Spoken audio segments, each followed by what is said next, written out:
Many of us know Jesus as someone who saves sinners, but not someone who restores the backsliders, not someone Wow. who restores Apostle Peter backsliding, forsaking Christ, and Jesus saying, "Hey, I know, Peter, that you will fall because you're overconfident, blah, blah, blah. But he says, when you return, strengthen your brethren." And Jesus restores him. It's Samson, who loses his eyes and hair and vision and everything, and God still gives him that chance, and he actually gives him a greater victory at the end of his life.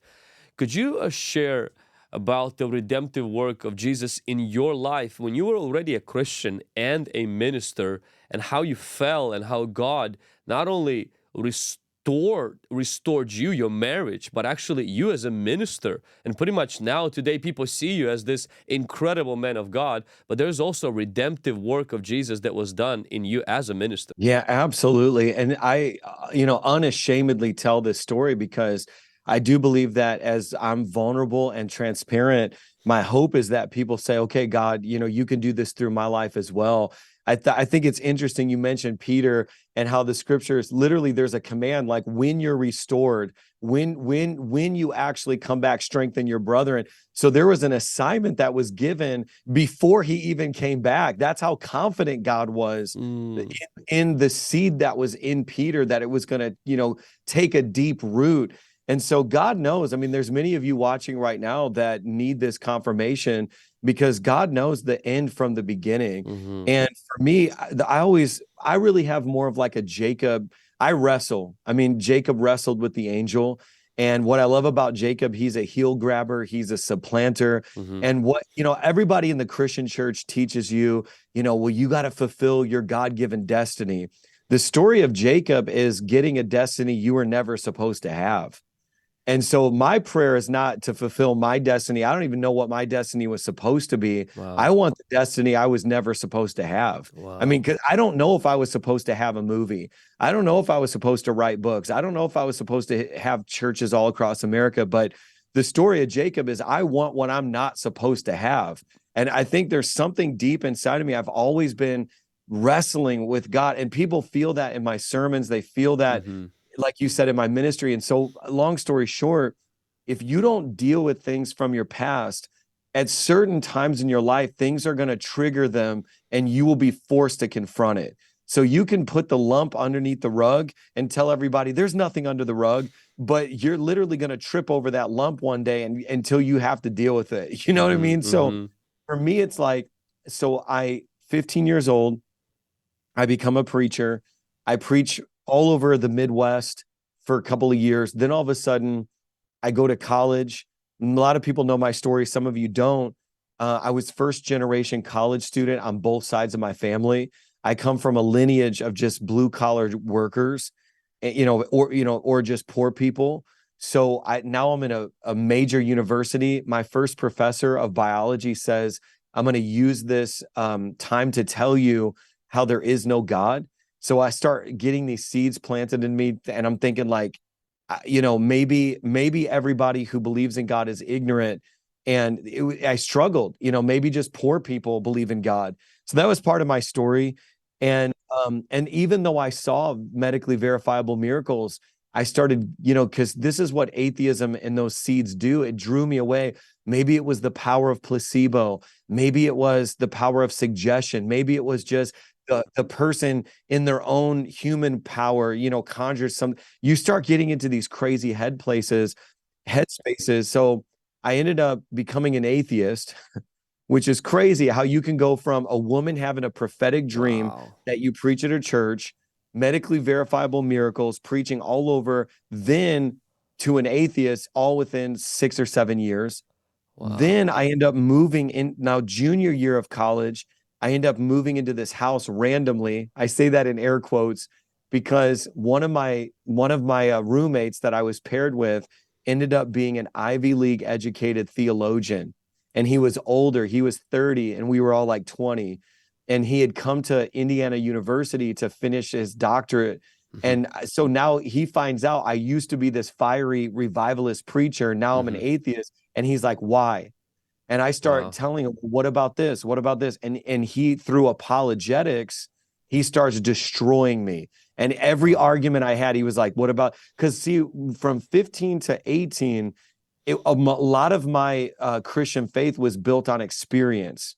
And even though I read the word, I didn't understand apologetics and I didn't understand theology. So it was like, my foundation was like Mm-hmm. incomplete. Then Mm-hmm. I go to college, this professor is saying God doesn't exist. Here's how I prove it. And I fall prey to that. And then God uses this guy named Lamont King Black. That was literally his name. Wow. This It's a cool Ivy League name. educated theologian to come in and start destroying all those strongholds. It's crazy. That at the end of that year, I end up meeting my wife, Julie. I go back to Christ. I meet Julie and all at the same time. So Mm-hmm. praise God. Mm-hmm. There's somebody's sign. Then, Come on, so to get somebody. to your actual question, so then all of a sudden now I marry Julie like as fast as I can. That was the goal.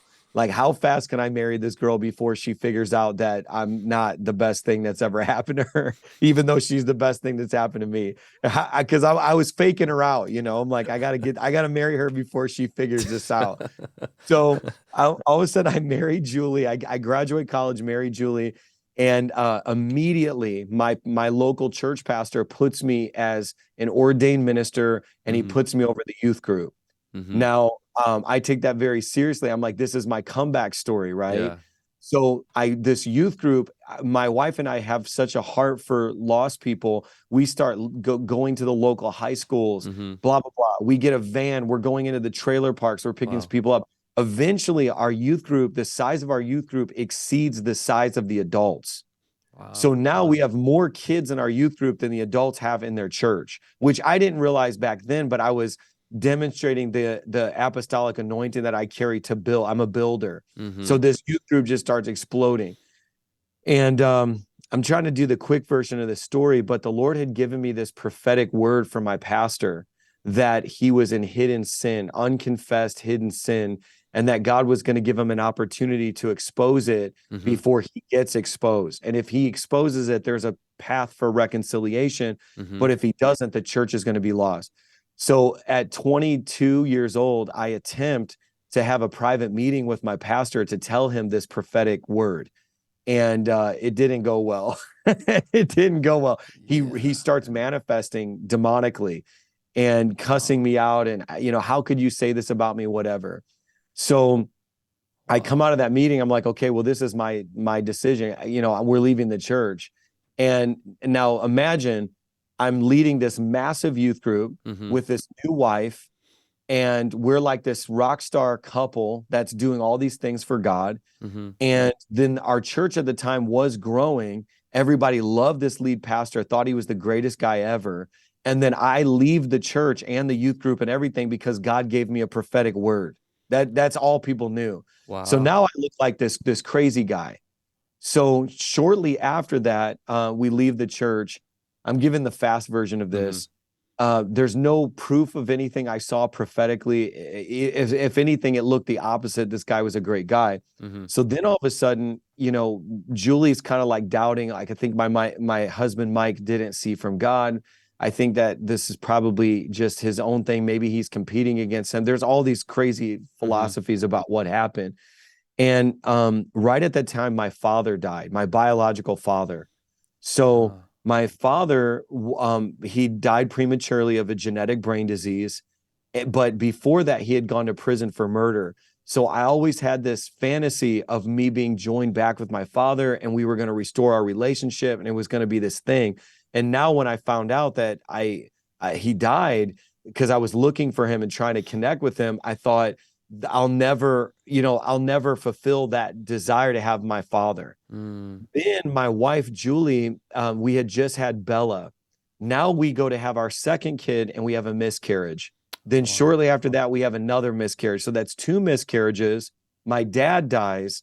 And then I start spiraling out of control.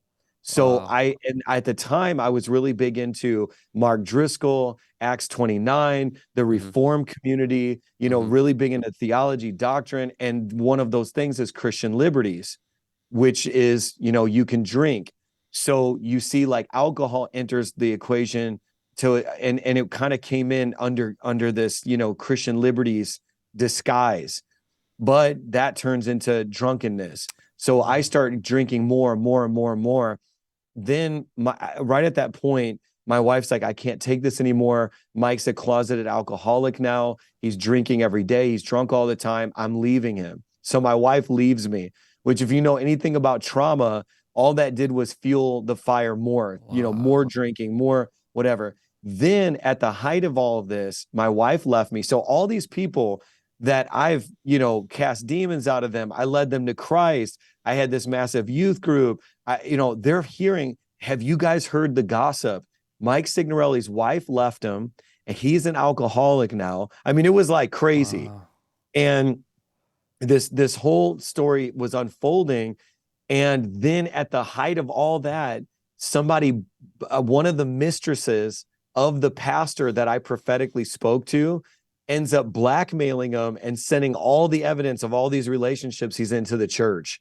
So my prophetic word comes up validated in the point where I was totally backslidden. So now I'm vindicated, but I'm gone, Oh So my that was kind of goodness. like how that story unfolded. And so I'm trying to give the quickest version of all this stuff. So now all these church people are like, what? Mike Signorelli was right. He was the most prophetic because he saw this a year and a half before it ever happened. But now we can't go follow Mike because Mike's drunk. It was like this crazy thing. Wow. And so then I really got to a point where, I'm Vlad, I'm just trying to be as transparent for your audience as possible. I went straight into the pig's pen. I mean, Oh like my that. goodness. I mean, I went straight into the pig's pen, and because I think the first time I backslid was when I became an atheist. The Mm. second time I backslid is when I said, God, if this is how cruel life is, if this is how unfair life is, Mm. even though I can't deny that you exist, Mm-hmm. I don't like you. And if Wow. heaven is being with you, then send me to hell. I mean, I was praying, I was saying stuff like that out loud because my dad died, Mm-hmm. two of my unborn babies died, two miscarriages. My pastor, who I looked up to, my prophetic word was right, but now that guy is, I'm trying to find nice words to say, but the way I was Yeah. thinking about it was, this was my hero, my Mm-hmm. pastor. So Mm-hmm. now it's like I have no pastor, no dad, two miscarriages. My wife left me. She didn't even stay by my side. So I That's was crazy. looking to God and saying, I know you exist, but like, who cares? Like, Uh-huh. just, and it was nihilism. It was really Uh-huh. dark. Plus And, all the trauma, all the childhood trauma that that was not dealt with. I mean, we think just because we're activate, and I think it's so good that you're sharing that because you can have impartation, activation. But if you don't have your past cleaned up by Jesus and if you don't deal with those things, they will surface. And sometimes, like what you mentioned, is they can surface at the height of your success and pretty much bring you down because then you have the most people that you will damage, your family, the people that follow you. And that's really kind of what happened to you. it is. And I had done self-deliverance. Uh-huh. I had been through deliverance, but what I realized is that there's layers to things Uh-huh. because I got delivered from surface level things, but I never dealt with the deeper things. Mm.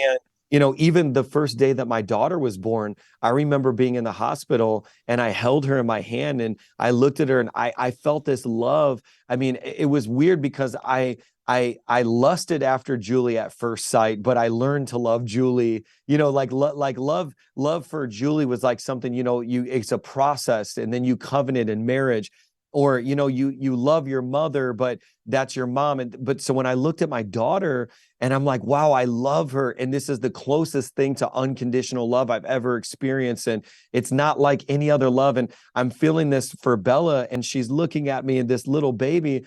I remember I went home that night and I was washing my hands and I looked in the mirror and then I realized, oh no, my father never felt that for me. What was so wrong with me, or what was so wrong with him? And I just collapsed in my bathroom and had a panic attack, was uncontrollably crying. And see, this stuff got, and there's people watching right now, like at every stage of your life, those wounds could reopen. It's like you could go down the wedding aisle and then realize, oh no, my dad's not there, Mm-hmm. and that triggers something. And so Mm-hmm. this is my life. And I feel like for somebody out there right now, I just have to keep it 100 and be real, because a lot of times you see preachers on the stage, and we have an assignment from God, and we have to rightly divide the word, and preach the word, but you don't get to see like that, all the real stuff that we go through. Mm-hmm. And so for me, I went through all that, super traumatic. And it was actually, when I got to the end of myself. So now it's like totally destroyed my liver. I mean, I felt my body physically falling apart, and I thought, I'm killing myself. Like I am actually killing myself. And I had went out there, backslid, did that life. And when I got to the end of myself, it was actually the story of Job. I was looking through the story of Job, and I was like, God, where were you in the cruelty of his story, where, everybody dies, everything gets taken away? And it was Bob Sorge. I don't know if any of you guys have heard of this pastor. His name's Bob Sorge. I found his story. He was a worship leader and a preacher who got this vocal cord damage that was done, and it removed his ability to preach or to sing anymore. Mm-hmm. And he went before God and was like, how could you do this to me? My whole life has been in service to you. And he was searching the story of Job as well. And the revelation that he got was, the mercy of God is in that God never left Job alone. The worst thing that could actually happen to us is Wow. that God leaves us alone. That's the Wow. worst thing. And I felt that, man, I got chills right now, Wow. but That's I so I felt powerful. that, and I was like, God, like, though you slay me, yet will I praise Wow. you. Like Mm. Job, the true blessing was not the children and the house and the cattle and the riches. The true blessing was God's presence. And Mm-hmm. he was saying, though you slay me, yet will I praise you, because the real curse is being removed from the presence of God. Like, Wow. that's the curse of all curses, Uh-huh. is being, and so I remember being like, no, like, I've already lost Julie. I've already lost my ministry. I'm about to lose my health. I don't want to lose the presence of God. That in my life has been the prize. Mm-hmm. That's the prize. That's what matters most. Mm-hmm. And I remember, and then I remember saying, like, wait a second, because I might die like my biological father, Wow. but I can choose not to live like him. Oh, And then wow. I came, this phrase really became like the banner in that season, and it was the phrase, suffer well. And I was like, I want to learn how to suffer well, because I Wow. think a lot of my Christianity to that point was how to get out of suffering. And that's what we Wow. teach people. Here's how you end your Yeah. suffering. Yeah. Do these 5 steps and you stop suffering Mm-hmm. financially. Do these Mm-hmm. 10 steps and you stop suffering in your mind. And it's like, a lot of our theology is like, how do you stop suffering? Mm-hmm. And then I think in that point in my life, what I needed, and this is the deeper side, was how to suffer well. I don't know how to suffer well because I go to alcohol. I don't know how to Mm. suffer well. And then Oh, I realized wow. that, Vlad, even ministry for me, I Uh-huh. realized was a distraction.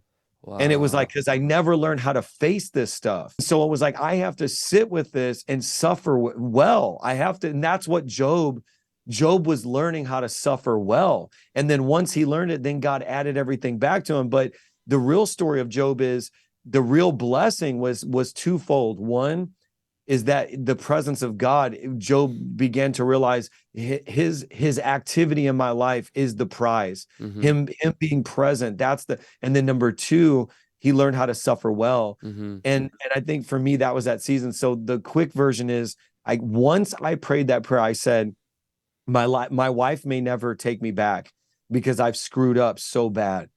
I may never get to take the pulpit. Man, it makes me want to cry. I may never get to take the pulpit again. Maybe I'm gone too far, but Lord, I can walk out my days in righteousness. And Mm. I can, whether that's even being a plumber, being a carpenter, I may never preach again. I may never have a wife.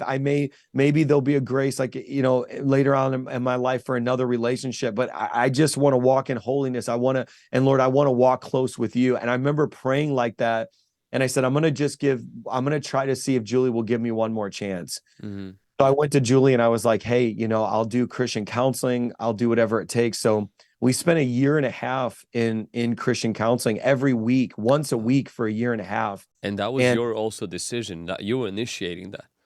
Oh yeah, I initiated that. I said, Julie, I want to do whatever it takes. I'm stopping drinking, which I had to go through a medically supervised detox. Like people don't understand when I say alcoholic, I don't mean like I drank a lot. I mean like I could have died. There's celebrities like Amy Winehouse. Amy Winehouse was a famous singer. She died because she stopped drinking.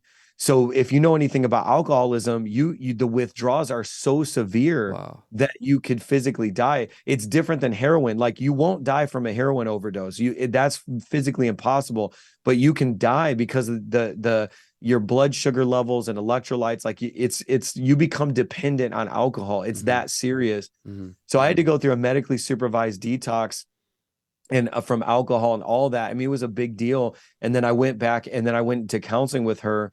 And every single week, I mean, we basically, again, like the word is confront.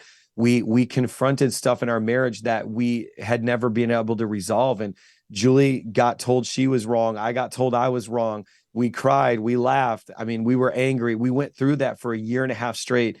And my wife was living at our parents' house, and I was just trying to be faithful, trying to be consistent, and slowly things begin to change. Slowly, I begin Mm-hmm. to earn my wife's trust back. I begin to earn, and I wasn't thinking about ministry. I wasn't thinking about, Mm-hmm. I was just focused. Like my first ministry is my home. My Wow. first ministry is my marriage. Mm-hmm. And so at a certain point, I remember our uh, our marriage counselors, they said, Julie, we really think that you need to move back in. Mm. And oh man, I've never really told this story publicly like this. It's getting me so emotional. But But thank you she for said, sharing that, Pastor Mike, because yeah, I was at your marriage conference this year and seeing your relationships, and your wife Julie, and how both of you love each other, how both of you lead, how both of you do that. And first time I heard most of the story was actually at the marriage conference. How both of you shared that, man, that just ministered to me so much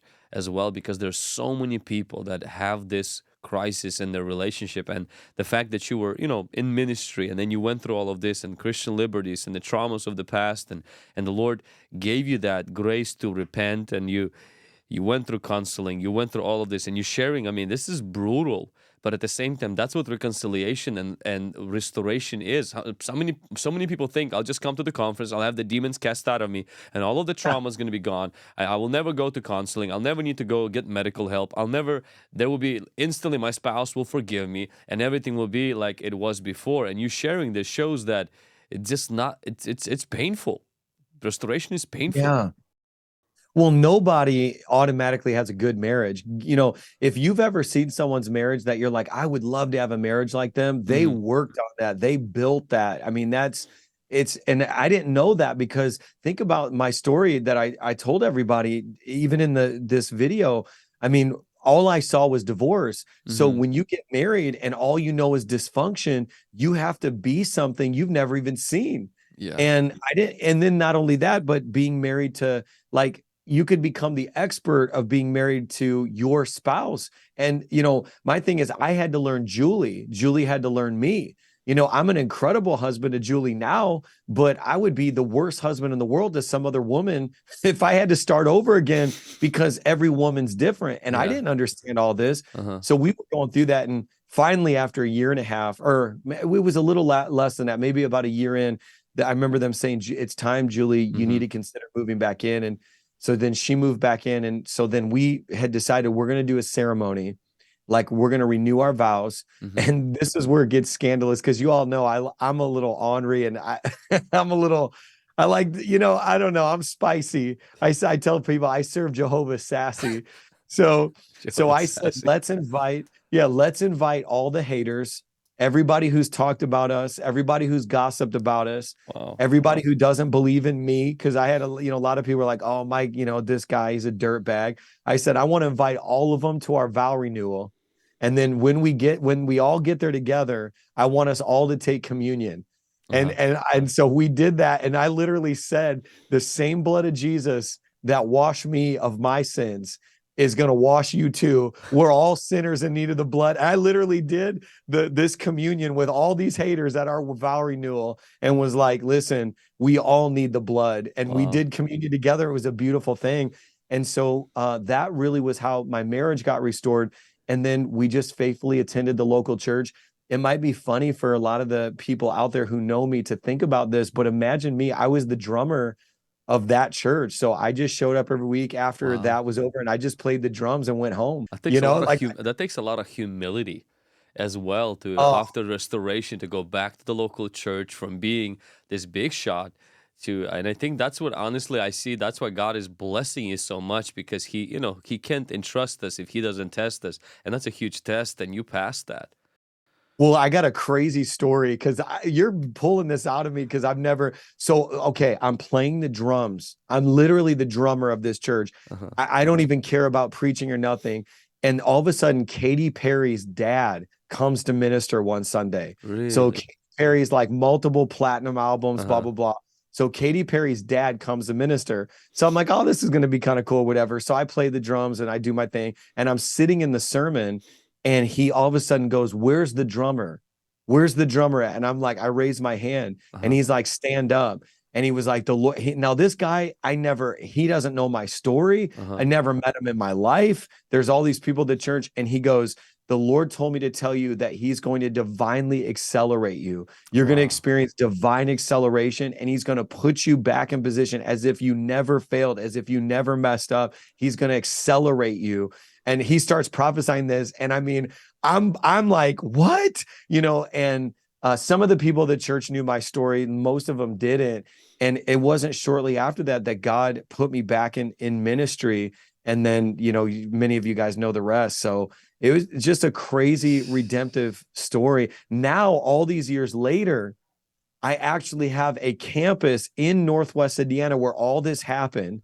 I bought a building down the street from the church location where the first pastor fell. It's literally on the same block, Vlad. That's so And crazy. then I'm doing the Domino Revival tour, Uh-huh. and that pastor. So I go to Northwest Indiana. Mm-hmm. I've got 1,000+ people at this park. I'm doing the Domino Revival tour, and then I say, "Who wants to come forward and be delivered?" And out of this crowd, I see this guy's face, and I'm like, "No way, it's him! It's the pastor that ordained me. It's the pastor that fell." He comes to the front through the crowd, and he says, "Mike, I'm ready. I'm ready, Wow. deliver me." And he's bawling his eyes out. Full circle moment. All these years later, I literally get to deliver the guy that I prophesied over and had fallen. I mean, you just That's the crazy. the way it all came together, and that's why I think what you said was I preach with hope, and I Uh-huh. preach because I've seen too much, Vlad. Uh-huh. God can restore anything. He can redeem. If you're not dead, you're not done. He can reconcile Ooh. anything if you're not dead. And so for me, it's like while there's still time, Mm-hmm. somebody watching right now has to believe that a situation can be reconciled, that a marriage can be restored. Mm. It's not if you're not dead. It's this. See, the only reason why we tell stories and is because a testimony becomes a prophecy declaring, Mm-hmm. "God, do it again." Mm-hmm. It literally becomes faith for somebody else to say, "Oh, if God can do it for Mike, he could do it for me." That's so, so good.